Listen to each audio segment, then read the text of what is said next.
Welcome to YouMeWe Amplified Podcast, where we have conversations with she impact leaders addressing the United Nations Sustainable Development Goals. These leaders are transforming where we live and work with sustainable social solutions. Hello, I'm Suzanne F. Stevens, the wave maker at YouMeWe Social Impact Group. I'm an international speaker, author, community builder, and multi-award-winning social entrepreneur. And, of course, your host for YouMeWe Amplified Podcast. Today, we are in for a treat. We're having a conversation with Rebecca Sherbino, Executive Director of the not-for-profit social enterprise, The Raw Carrot. And I will tell you, when I heard her speak before, I was so excited to dive into her business model and what she created. Because the Raw Carrot staff, they're living with disabilities and mental illness and make gourmet soup and other delicious products, providing poverty relief, community, and one thing I value so much is dignity, while giving these people a hand up instead of a hand out.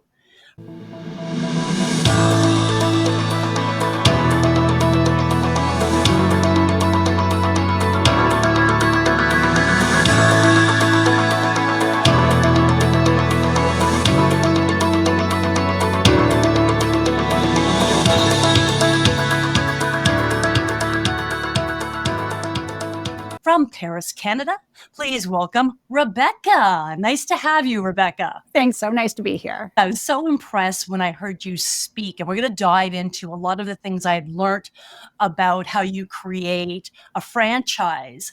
But before we get to all of that, what was the catalyst for you to start Raw Carrot in the first place? You know what, Suzanne? The Raw Carrot started from a real germ of an idea, and it really began with a personal relationship with somebody that I knew in my local community.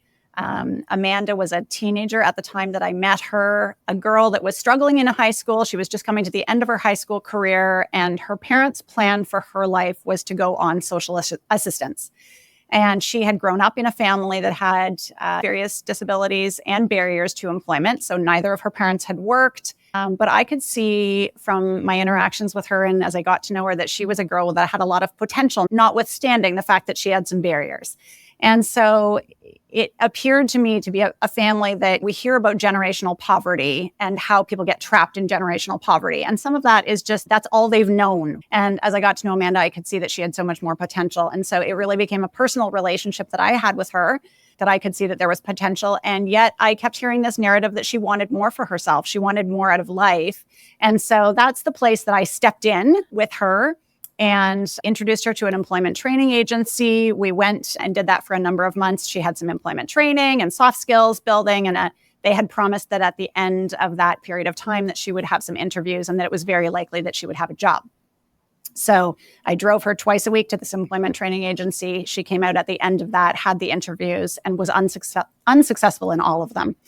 And that frustration and sense of I built somebody's expectations and told them that they could be more, and I could see that there was more. And then on the other side, she wasn't successful, really left me with a personal conundrum that I was then in, that I'd raised her expectations. And I just thought there has to be more for people like this that want to work. And I was hearing that narrative from other people in my community of faith that were struggling with various disabilities and mental illness. And so co-founder and friend decided we were going to step into that and start a very small social enterprise. We didn't even know what a social enterprise was at the time.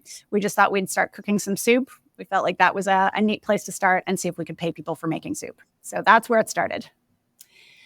I'm sorry, what was her name? Amanda. What were you doing when you met Amanda? Yeah, so my background is in the charity sector. I'd spent 5 years living and working in Africa. And so I really had a heart for people who were marginalized for all kinds of reasons.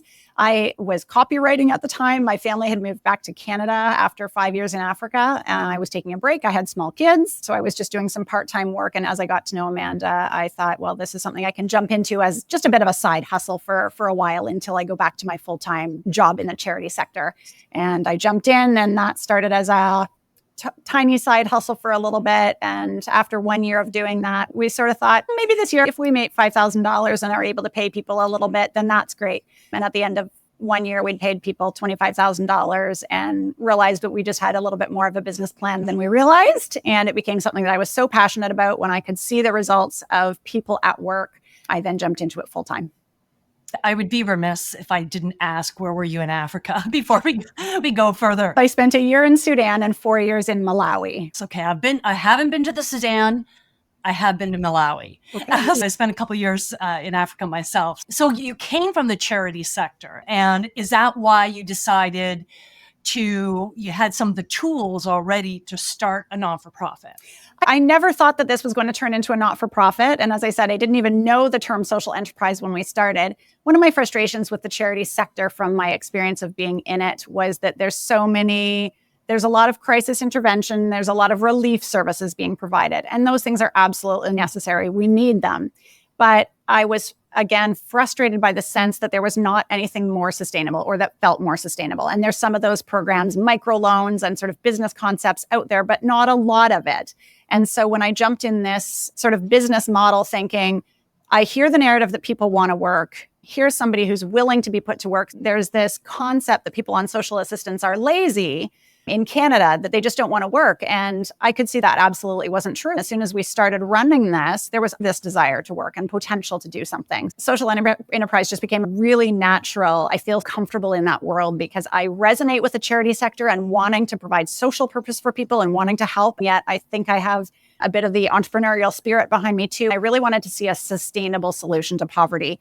Giving somebody a hand out over and over again isn't getting them forward in life. They want the dignity and value of working for something. And so that was what this was providing. We're singing from the same page because a lot of the work I did in Africa, I had learned from leaders way smarter than me that opportunity and dignity are the most important things that you can give anybody regardless of their circumstances. And that is what makes it sustainable, which is one of the reasons I was drawn to interview you from Raw Carrot, is because you hire people, you pay them a salary. So social purpose employment and the belief that you have that it can change their lives. Tell us more about the observations that you're making of the lives that you're changing because you're offering these people employment when so many people will not. Yeah, I think, again, it comes down to that business model. And for us, we really believe that there should be a continuum. There's on one side of that continuum is crisis intervention. And there's people that can't work at all, given the nature of their disability, how severe it is, their life circumstances, whatever that may be, homelessness. And then on the other side of that continuum is full-time paid employment in a profit-driven sector. But somewhere in the middle of that sits, I believe, social enterprise or social purpose employment. And that needs to find a home. I believe that you're moving people from crisis intervention into something that's more long-term and sustainable. They can jump in, they can have dignity, value, and purpose. And that may lead to full-time employment, but it may just be the place that they stay, given the nature of their life circumstances. For the average Canadian who doesn't have a mental illness, those stats are rising. People in Canada are dealing with mental illness, but people who are dealing with an ongoing mental illness really aren't able to work necessarily in a 9-to-5 job all year. They may be in and out of a mental facility. They may be dealing with medication changes. They may have something like bipolar or schizophrenia that puts them in a cycle that makes full-time work really difficult for them. And so the Raw Carrot is attempting to take those pieces and say, how can we structure a work environment that is successful for people and it's successful for work at the same time? Because there's a large group of people that certainly aren't lazy. They absolutely want to work. They absolutely want to participate. And just by giving them a paycheck and telling them to go away at the end of each month, it's definitely not contributing to a successful outcome for them. They're taking that, they're going away, they're dealing with boredom, loneliness, they're utilizing our social services, they're sitting in waiting rooms in hospitals. It's not doing anything for our economy. We're paying for it on the other end. The Raw Carrot, in addition to making quality soups, what else does it make? So we started with soups and we've been in that for about 8 years. We've added to that line. We do granola and pancake mix and a breakfast box. Now, the reason I'm asking you that question is because I understood that you had more than soup. What term social enterprise is such an interesting term.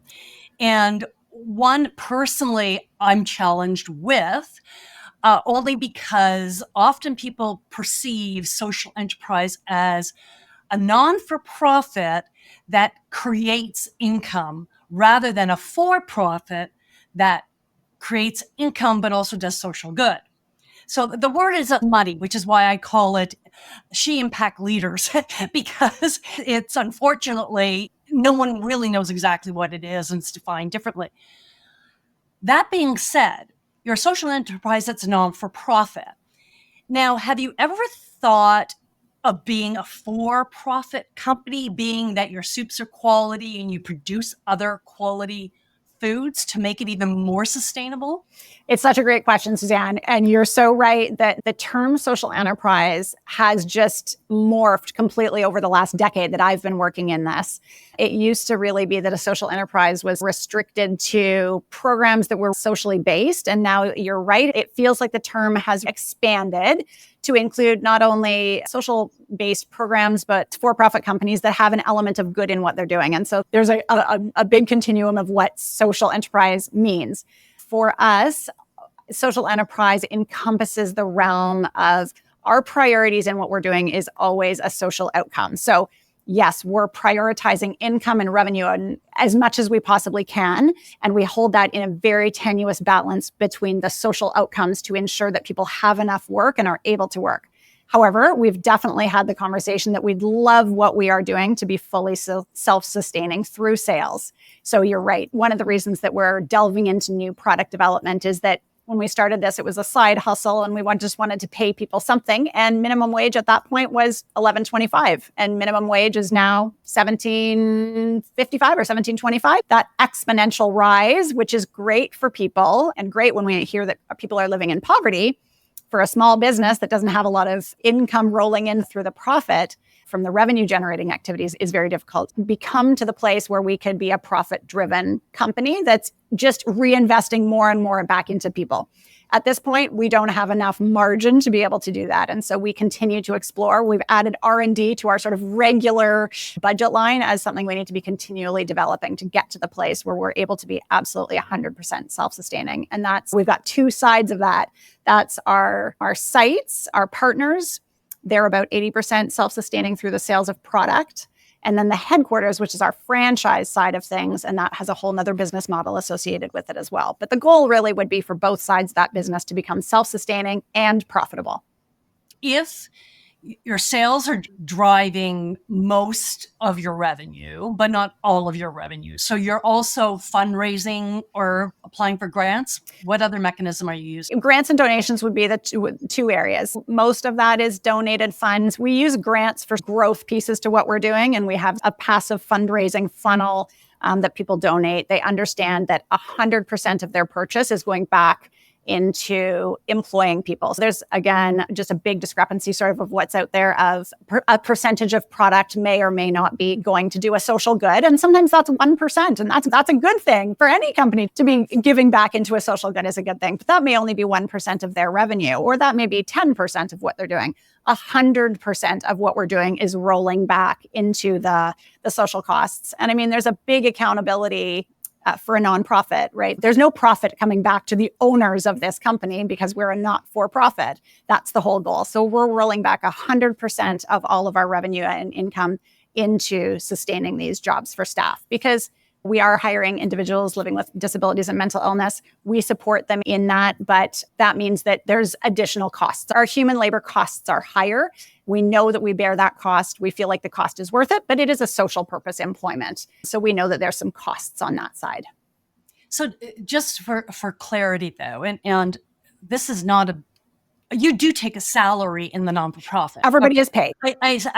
I suspect so, but sometimes people will have a non-for-profit and they're not taking a salary. Yep. And in the early days, we had periods of time when I wasn't making a salary. When you're launching something new out into the world, you're willing to be the person who's going to take that risk. So you invest your personal money, you go through lean times, and you may go through more profitable times. And in those lean times, I did not take a salary in the early days, but you can't sustain that over the long term. It has to become a model where it shifts from that. Yeah. And I really wanted to emphasize that because there's nothing wrong with making a living for a non-for-profit. As a speaker, people will often say, we're a not-for-profit. I will say to them, but you take a salary. If you don't pay me, I don't have a salary. Right. Yeah. There has to be a way to sustain it. And over the long term, with any business or not-for-profit, you have to look at, I don't want this to collapse if I leave. It can't be completely dependent on me. Somebody in this role is going to want to be paid over the long term. You can sustain that for 6 months or a year while you're in lean times. But any business, if you're really working from a business perspective and a business model, unless you're fully going back into the charity side where you're asking for 100% grants and donations to offset all your costs. But our plan is not to be that. Yeah, and that's what I admire most about you is the model that you are creating, that you are shifting from that and to be completely self-sustaining. Because if I had it my way and I can magic wand, I know this is big and it's controversial. I'd love to get rid of all the charities, except where you really kind of need it, but people creating opportunity and dignity so the beneficiaries are actually benefiting and contributing to its success. Now, I know that's a bit of a sweeping statement, but I believe there's more opportunity to do that than charities and non-for-profits are taking advantage of. Yeah, and there's definitely a couple things in that. I mean, that could be a whole nother podcast, but the few things that come to mind are, one, the government is doing a lot to push charities in that direction, which is really great, right? We've got big grants out there like the Investment Readiness Program. We've benefited from that grant to really try and bring your charity into more of a business-minded perspective. So I think that's one of the great things that is happening. And there's a lot of innovation in the charity space. There's a lot of innovation hubs and things like that going on right now where people are really trying to explore those new opportunities. Do you have any advice for someone who is creating a non-for-profit and getting started or well on their way to make a grant compelling? If they were morphing from a charity into a social enterprise? Yes. The difficulty that I see in this space from not-for-profit to social enterprise is that a true social enterprise really needs to act like a business. When you're talking about early days and you're talking about risk and reward, that's how a true business operates. So I would just say probably a compelling grant application, not that I'm saying you write risk in. We really need to shift in the charity sector from a model where we're used to sort of a paycheck every week to being able to take some of those risks. And so you're really, maybe I would say it's not so much the grant application, but the funder, really targeting funders that are willing to see things from a business mindset. There's risk associated with that. It doesn't mean you don't have a good business plan and you don't have financials. For us, when we have soup sales, we're able to pay our staff lots and cook. When we have no sales, we have to stop cooking. We can't just continue to pay our staff ongoing for doing nothing in the kitchen. And that's some of the mindset that we need to shift. So more than even the grant application or the compelling grant, I would say look for funders that are really willing to operate with a business-minded model. Yeah, that's great. And in regards to fundraising, you had mentioned that you do that passively. Is that just on your website in which you fundraise, or is there other mechanisms that you utilize? I mean, I guess I say that because we don't have a paid fundraiser on board for us. I do think that people are very intrigued by the concept of trying to get to self-sustainability. People don't want to dump money into an endless pit. And that is sometimes what the charity sector feels like. And there's probably no way around that. There just is a lot of need. But I think there is a sector of people that are really like, can we find something that's self-sustaining? How can we get it there? And so those people are happy to donate to something that's trying to achieve that, trying to reach that, as opposed to just that, I know I'm going to have to donate to this every single year. And it's just going to feel like it's going into a black hole.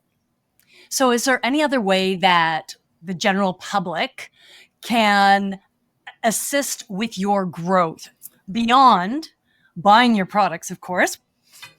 Assist in our growth. I mean, as opposed to donating, yeah, so for sure buying, for sure donating. We look everywhere for advice from experts in the field. I'm always the first person to say, I do not know everything. I've picked everybody's brains that I can to try and work on our business model. So I think one of the great things to do, I mean, you can come and volunteer at our sites, you can get involved, but we look for experts that are willing to donate time to help us get to the next level and grow this to an organization that can be self-sustaining. Because when you are starting, even though we've been around for 10 years, but we always feel a little bit like a startup and you never feel like you've totally gotten there. You can always use people who are more expert, have lived those big jobs, have been in the corporate sector and really have something to offer. Join the board, help out in that way. Okay, great. Thanks for sharing that.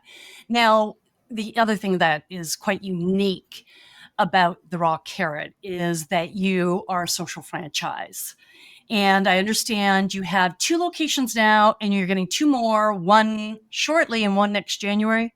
One starting this coming January. So we have 4 locations now and 2 more joining. Well, it'd be 6. Share a little bit about the advantage of a social franchise for the beneficiary and then for the business. Yep. For the beneficiary, it probably doesn't look any different. They come to a job at one location or another. That job is going to have a bit of a unique flavor depending on where you are, as any workplace does. But they come to a job, they're cooking gourmet products, and they're selling in their local community. So for all intents and purposes, it would feel the same, just in a different location.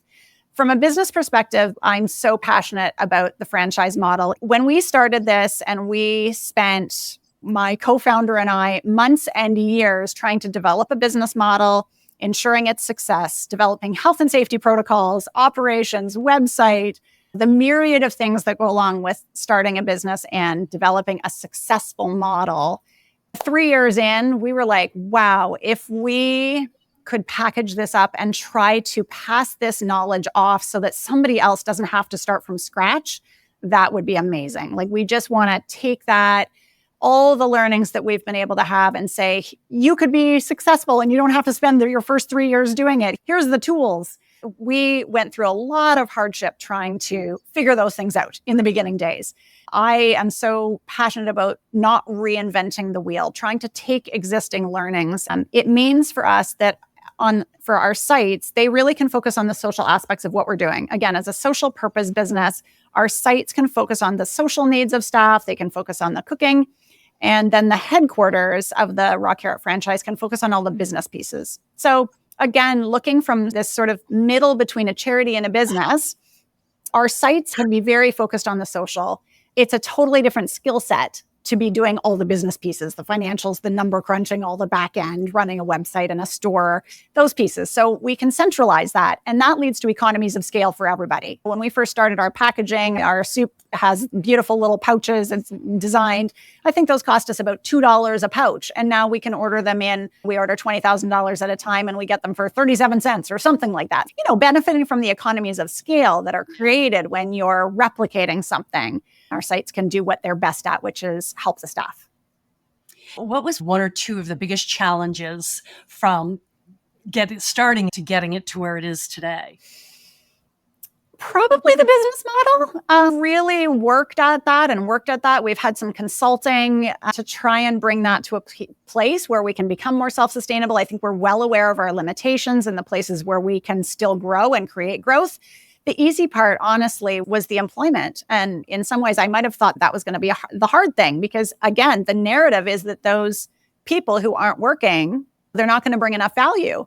But when we started cooking in the kitchen with these folks, they were committed to their jobs. They were loyal, notwithstanding their challenges. They were there as much as they could be. They wanted to work. They worked past their threshold of work. So I don't know how much the viewers would be aware of the social assistance system, but if you're on long-term disability support, for many years up until this year, you could only earn $200 a month free and clear. And after that, half of it was clawed back.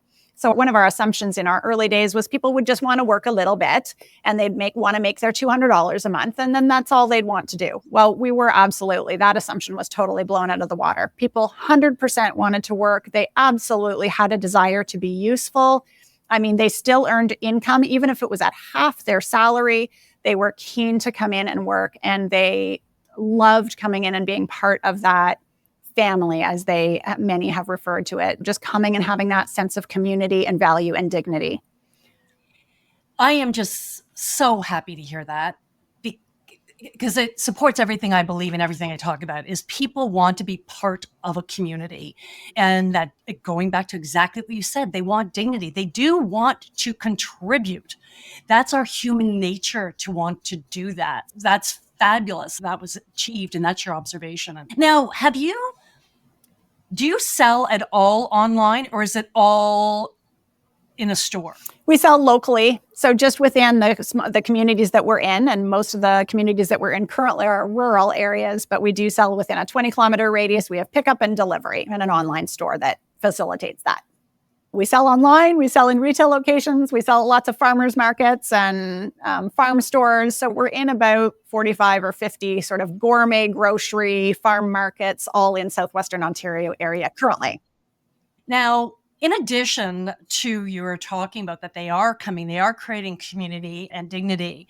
How do you personally measure your impact on your business? We do a few things, and probably this stems a little bit from my background in the charity sector. I was fortunate to work in monitoring and evaluations when I worked overseas. It informed a lot of what I've done because right from the very outset, we started trying to evaluate our program and our impact, not only for the participants that we're serving, but also for us to know that what we're doing is worthwhile. Because especially if you're working for no wage for periods of time, you want to know that what you're doing is actually making an impact. The few things that we started doing right from the outset were just a yearly evaluation or conversations with our staff that included surveys, anecdotal information, just talking to them and understanding what kind of impact that was. We look at both qualitative and quantitative pieces of information. How many hours are they working? How many jobs have we created? How much are we able to pay them every year? And those are some really practical pieces because when we're talking about the reduction of poverty, we know that people are living up to 40% below the poverty line if they're living on social assistance. We can't support everybody, but our society can't fund it forever either. We know that people are living below the poverty line, and we know that we can reduce that gap by paying them an income. Poverty reduction and livelihood security is one of our basic measures. Are we moving the needle on those things? Do they have more to live on? And so those are some of the practical pieces. And other than that, it's then the quality of life. Are we increasing quality of life? Are we increasing human dignity and value? Are they participating more in their communities? Are they being more successful in life? Are they utilizing less healthcare dollars? Those intangibles are much harder to capture. Anecdotally, we know that those things are certainly happening as well. And you have 41 employees, I believe, and you also have volunteers. Yeah. Leadership is one of the most difficult things that most business owners have to deal with. Do you have any unique challenges with hiring people with disabilities and mental health issues? And how do you deal with them? Okay, into the leadership positions specifically or into the staff positions? More as a leader. As a leader. So we certainly have had leaders that also additionally struggle with mental illness and pieces of their own. What's unique about that? I guess it's the same model as working with our staff. Everybody has different things in their life that they're dealing with. And that is just as much in the traditional profit-driven workforce as it is in the nonprofit sector. I just think we really try to provide an accommodating space where people can thrive in the areas that they can and take the time needed when they need to address the other personal pieces of their life. So we try to beef that up by having volunteers that assist us. And so that is part of our business model, is really just having these volunteers that are able to step in when might be a staff member, might be a leader, needs a bit of a break, needs some time off, needs to have some space. But having said that, if one of our leaders steps out of the kitchen, it is difficult for the business to keep running. Same as any small business, because each of the locations really operates like a small business. So when that key person is down and out, we try to ensure that the business has some pieces that can support and continue going, but it is a difficult thing for sure. Do you step in when a leader needs space? Not much. We have had someone from our headquarters who occasionally has stepped in to support and help in different areas. We've tried to create that more within each of the little businesses themselves. Okay. What are some of the advantages of hiring people that may be perceived as unemployable? Yeah, some of the advantages. I mean, honestly, I feel so privileged to go to my workforce every day working with people who are just amazing folks. Maybe one of the things that comes to mind is that the people I work with bring me joy every day. I work one day a week that's not in the nonprofit sector, and I would say that there's more human resource issues and unhappy people in the profit-driven space making great salaries than there are in the nonprofit space in a business where people are really grateful for what they have and what they've been given. So that's probably one of the just most amazing joys that I have, is being able to go into spaces where people are thankful for their job and thankful that they're being given an opportunity and a chance.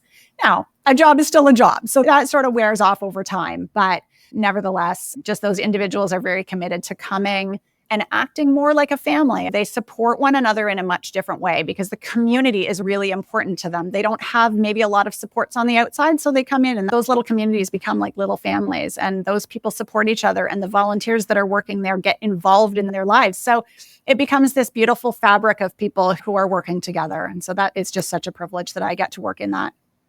Now, do you find that increases their loyalty as well because of that community that exists? I think it becomes a back and forth, right? It's not a transactional relationship in the same way. I think the staff understand we are doing the very best we can to create spaces where we can allow this business model to flourish. And they reciprocate that with their loyalty and with going above and beyond and working really hard while they're there. And I think we try really hard to understand their circumstances and to give them space when they need space, but they repay that back on the other end. What do you think the three most important initiatives to make your social impact sustainable? To make our social impact sustainable, for us, I do believe that really working out that business model so that the business itself is able to be sustained. I guess that's not only the products, ensuring that the products can cover all the costs of the business, making sure that we stay true to what our mission is. Our mission is social purpose employment. Our mission is driven by the people that we're serving. We know what we're offering. We're offering employment. We are doing one thing and one thing only, and we're trying to do that very well. So we're really trying to stay true to our mission in offering social purpose employment for people living with disabilities and mental illness. That's actually a really important point, because often what ends up happening is when someone ends up providing a service for marginalized, vulnerable, or underrepresented communities, they end up doing all the stuff rather than just focusing. You see all the reasons that people need other supports. And so you want to jump into those things sometimes. And then what you set out to do gets convoluted, though, because there's only so many resources to actually provide. We're very clear on the mission. So what do you see as the most important for a sustainable strategy? Yeah, probably this, just staying true to our mission. And I think that's a difficult thing for charities who run in this sector where you're a little bit driven by grants and donations and the whims of donors and chasing after funds. I think we're fortunate that so much of our income is earned income, because then we can dictate or determine for ourselves, so that's nation where we want to go. But I don't want to have to be determined by chasing money. I think we wouldn't do that. I think we're very clear on what we're trying to do. We would probably shrink ourselves before we tried to chase money in different pockets, or really trying to convince some funders to come on board to help us weather the storm. But setting up for success over the long term, like that's very much part of our mindset from the board level down, is just ensuring that we have the structures that we need to be set up for long-term success. That is such a powerful comment too, because you hear that so often where people are chasing those funds and all of a sudden their mission is getting compromised and then gets diluted. So for our audience, it's a really important point that if you can make it self-sustaining, then it will be the mission that you set out to do rather than somebody else's, providing more meaning in your life for yourself and keeping you going, which is often why some people start these initiatives. So Rebecca, it is time. It is time for what I love to call the rapid fire. I'm ready. What do you think is the most significant thing citizens can do to uplift your beneficiary? Believe that every person has value. What is one thing you wish you knew prior to engaging down this contribution path? I maybe wish I knew how entrepreneurial minded I would have needed to have been, but probably just as well that I didn't know that at the time. Isn't ignorance bliss? Yes, it is. What is the worst piece of advice you've ever received? If I had a dollar for every time somebody told me that they can solve our business model problems, I would be a millionaire. What's the best piece of advice you ever received? Step out in faith and do something about the problem. What is one piece of advice you would give to an entrepreneur or a nonprofit who wants to have a social impact? Let's say an entrepreneur. An entrepreneur that wants to have a social impact, I would say find what resonates with you and where your passion lies. Because if your passion lies somewhere, you are likely to stick with it over the long term. It has ups and downs, but that continued passion absolutely drives me every single day. Love that. I often call that your compassion connection. What pulls you, not what happened to you, which is one of the things I love about you. You met somebody, but you personally aren't affected by mental health or have someone that in your family that has a disability, but you are drawn to it. What is one recommendation you would suggest to promote a culture of contribution? Get close to challenges that are happening. It's easy to sit in a corporate office and never touch things that are happening, but go and volunteer in a soup kitchen, even one time. Take the opportunity to do something to give back. Your heart will be changed. You have a couple children, do you not? I've got 2 that are adopted from Africa. I've got a biological child, and then we've got a foster child that we have on the weekends. Any of them a girl? Yep. And any of them around 10 years old? I've got teenagers, late teenagers. So let's say 10 years old is a very impressionable time for young girls. If you had a daughter who was 10 years old today, knowing what you know, what advice would you give to her? I would raise her to be as independent as possible and probably to have a bit of that combination of entrepreneur and compassion. Because I think those are 2 qualities that if you're willing to take some risks and you're willing to step out and you're willing to try and you're willing to fail, those are always good qualities too. But I would certainly try to say, yeah, find that area of compassion in your life and explore that too. Okay. What advice do you wish you received at 10 years old? As a woman, I do think I was really fortunate to have specifically a dad who really empowered me to be independent and entrepreneurial. What did I wish that I'd have known? How difficult the journey sometimes is, and that's okay. It's going to be a difficult journey in anything, but I think if we protect our kids from thinking that it's okay to have the difficult periods of growth, they won't get the chance to experience it because they'll hold themselves back from it.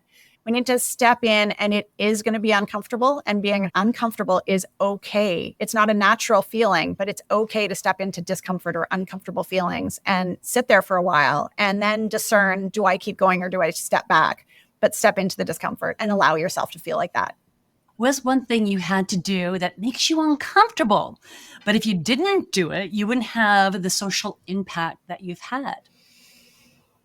I think it has been difficult working in a space where I don't have lived experience. And you alluded to this, Suzanne. That has made me uncomfortable because I feel like sometimes I don't have a voice in a space where I feel like you need to have lived experience of disability or mental illness to be working in that area. And because I don't have that personally, I have felt some discomfort there. But over time, I have come to recognize that although it is not my personal story and it's not my personal journey came because of people that I knew. And you're right, that compassion side of things. So it is yet part of my story, even though it's not my direct experience.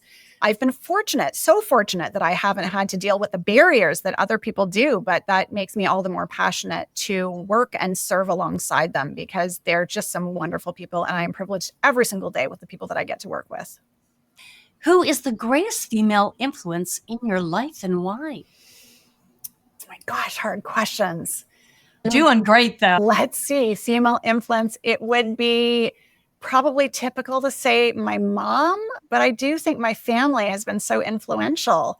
I've been fortunate to be raised in a family where I had 2 loving parents that provided for me, and both of them provided different pieces to that. A nurturing environment that I got to grow up in was a huge benefit to me. And maybe that's one of the things that allows me to give back because I had the privilege and the benefit of living in a good home. I have the capacity to work with people that have had more difficult circumstances than me, and I'm just thankful for that. What 3 values do you live by? I hope that I live by authenticity. The things I want to give to our staff: authenticity, dignity, truthfulness, working to give people value. Now, is there a book in your area, be it in food manufacturing or in social enterprise, that you would recommend for somebody to read? Everybody that I know me, if they're listening to this podcast, will laugh because there's one book that I talk about all the time, which is Predictable Success by Les McKeown. It is a wonderful business book for any person who wants to operate in business. It sort of has a combination of personality, perspective, and what is needed to scale. So it looks at the vision that's required, the operations and the processes, and really those three personalities that you require to grow and scale a business. And it is just a wonderful book that I refer to all the time. Besides your beneficiary, which beneficiary do you think needs the most investment of time, research, and money now? I would say people that are experiencing homelessness, because it's such a severe challenge in Canada, and there is just such a massive lack of housing. We're in a housing crisis. Even some of the staff members that we're working with, even though we try to mostly hire people that are stably housed, even some of the people that we're working with are unstably housed and occasionally not maybe living on the streets, but couch surfing, unstable in their housing, can't pay rent, and living so close to the margin that even the difference of a few dollars would mean that they can't afford their rent. So yeah, the housing crisis is probably the biggest piece. Now, Rebecca, where can people find you? Besides on your personal page on podcast.youmewe.ca, where else can they find you? The usual places: LinkedIn, Instagram, Facebook, on the Raw Carrot website, any of those ways. Do you have any final words of wisdom for our audience regarding making a conscious contribution to society? Yeah, I would just come back to the jump in comment. I think everybody has the potential, and sometimes it's unexpected, right? You don't have to be a person that wants to go and feed homeless on the streets of Toronto. You don't have to be that person. Your contribution can be really different. It can be just business advice, legal advice. Lots of people have a piece of expertise that they can offer. And so just figure out what that skill set is and jump into partnering with somebody to further the work. You're not doing it by yourself. You're just a little slice of the pie, but it doesn't have to be donating. It doesn't have to be volunteering, but using the skill set that you have to make the world a better place is possible no matter where you are in life. I love that you're saying further the work, because there are so many organizations out there doing incredible work, but they need to grow their impact and they need people to help them do that. You don't need to start it on your own. Thank you so much, Rebecca, for sharing your insight and the inspiration and your social impact with us. And for our audience to discover more podcasts with impact leaders transforming where we live and work with sustainable social solutions, visit podcast.youmewe.ca. Please like, share, and subscribe. Share with a friend. And until next time, I'm Suzanne F. Stevens, and I encourage you to make your contribution count for you, me,